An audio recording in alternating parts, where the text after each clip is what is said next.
Today I am going to start unit number 2, the play The Fire and the Rain, written by Girish Karnad.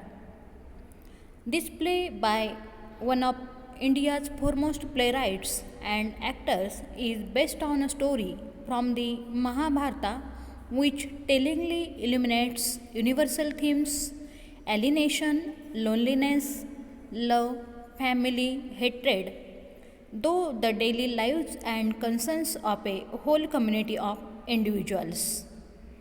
This play is originally published in 1998.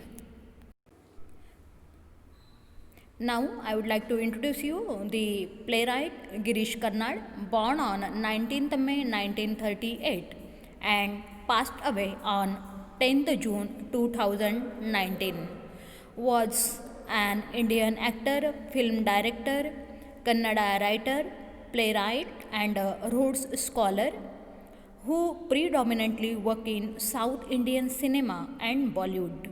He was a recipient of the 1998 Gyanpith Award, the highest literary honor conferred in India. He was active in the world of Indian cinema, working as an actor, director, and screenwriter in Hindi and Kannada cinema, and has earned awards. He was conferred Padma Shri and Padma Bhushan by the Government of India and won 4 Filmfare Awards, of which 3 are Filmfare Award for Best Director, Kannada, and the 4th a Filmfare Best Screenplay Award. He was a presenter for a weekly science magazine program called Turning Point that aired on Doordarshan in 1991. And now I would like to explain in detail the various themes of the play. The first one I am going to explain: The Fire and the Rain plays a symphony of desires in its matrix. The Fire and the Rain plays a symphony of desires in its matrix. No single rhythm, as no single character dominates anything. Their speech controls with silence and volcanic and anarchic humanity contrast tranquility and serenely. The ambience in a range of variations engages us in diverse notes. The Brahmins chanting hymns, the tranquil music of the innocent romance of Nitilai and Arasu, the rapturous ecstasy and the tragic trend of Yavakri and Vishakha relationship, and the catastrophic explosion of Raibha's revenge. The present one play, The Fire and the Rain, is the story about Arasu, a Brahman by caste who becomes a performing actor and who is wronged and misunderstood. He loves Nitilai, a tribal girl, who reciprocates his love but seeks the approval of her father and her village elders before marrying him. Arausu's brother, conducts a major prayer ceremony to appease Devraj Indra so that their region may get rain. Arausu's father is Raibha, who dislikes both his sons and wishes that he cremates them before his death. Raibha suspects Vishakha, Parausu's wife, of having an illicit affair with Yavakri and detests her. Yavakri loves Vishakha but leaves her to worship and prays to Devraj Indra for 10 years, and on his return finds her being married to Parausu, who lives with her happily for 3 years before leaving her to conduct the prayer ceremony for Devraj Indra. On finding that Vishakha meets with Yavakri as an engaged, Raibha summons Brahman Rakshas, a demon, to kill Yavakri. The demon does so, and Arausu has to cremate them. This delays his appointment with Nitilai's dad and her village elders, and as a result, she is married to someone else. When Parausu hears of the death of Yavakri, He kills the father and subsequently blames Arausu for this, and he is badly beaten up and left for the dead. When Nitilai hears of this, she comes to rescue of Arausu and finds that she is hunted by her husband and her brother who wants to kill her on sight. Sutradhar arranges and acts to entertain the Devas, and as a result, Arausu goes out of control. Nitilai exposes herself and is killed by her husband, Parausu. Parausu admits failure and cremates himself. Thus, one by one, whoever was too close to Arausu is dead. Finally appeased, Devraj Indra appears and Arausu is allowed a wish of his choice. The only thought in Arausu's mind is to bring Nitilai back to life, but doubts if Devraj Indra turns history around to help Arausu.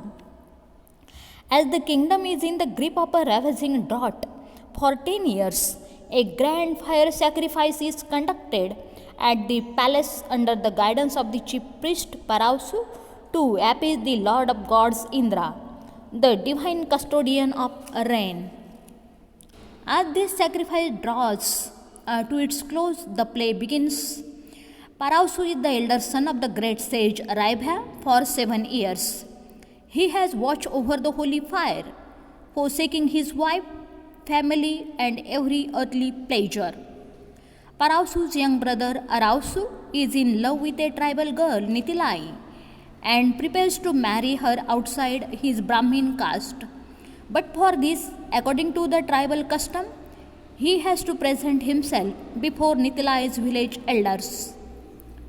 Parausu's cousin and bitter rival Yavakri has just returned triumphant after 10 years of practicing austerities in the jungle with the gift of universal knowledge from the gods. To seek revenge, Yavakri seduces Parausu's lonely wife Vishakha. This sets up an irrevocable chain of events that lead to Arausu losing his love. The next theme of this play is jealousy and ego, which is presented by the playwright in this play. Jealousy and ego, the two important human aspects, dominate the play. Filled with the grip of his son's death, Bharadwaja curses Raibha that he will be killed by his own son, and then he immolates himself. Parausu mistakes his father for a wild animal and shoots him dead. Parausu intentionally kills his father to get rid of him. He discloses the death of his father to Arausu and asks him to perform penitential rites. Arausu, who worships his brother as a father figure for his great scholarship, is deeply hurt by his brother's rude behavior in public. When he goes to sacrificial sites for patricide on behalf of Parausu, Parausu asks the others to throw his brother as a demon encroaching into the sacred site after performing as the king, not to allow his brother to enter the sacrificial enclosure because he is a Brahmin killer. The tussle of the supremacy between the two brothers shows the hatred theme in the fire and the rain. This present one play, having the title The Fire and the Rain, is written by Girish Karnad, who was one of the India's foremost playwrights. Its theme is derived from the myth Aranya Parva of the great Indian epic, the Mahabharata. It reenacts the entire theme of the epic in a different and precise way. The purity of Arausu and Nitilai's love brings salvation to the land, while Parausu and Yavakri fail in their endeavor. Karnad's recasting the myth of the fire and the rain by showing Yavakri, Parausu, Arausu is contemporary times brings us to a new level of the theatre experience that embraces both tranquility and chaos, freedom and determinism, freedom and responsibility, love and hate, and demonic and rational. The materiality of the myth by describing the value to steer the entire civic culture into combating suffering and learning to survive. It is the next one theme of this play, that is the conflict and jealousy presented by the playwright. Conflict of jealousy, rivalry, ambition, and treachery can be found in this play. The struggle is not only between a friend, between father and son, between brother and brother, but also between husband and wife also. For the sake of becoming the chief priest, Raivya and his son Parausu are at war. Parausu and Yavakri are a victim of jealousy, while Parausu and Vishakha as a husband and his wife are estranged and isolated. But Arausu and Nitilai are the living idols of humanness and love, which brings the rain and makes the world happy. It is a play of power politics and sex intrigues where characters at war and divided. But individually, all the characters in some or other way are the lonely, divided self, split personality, stranger and outsider to their world.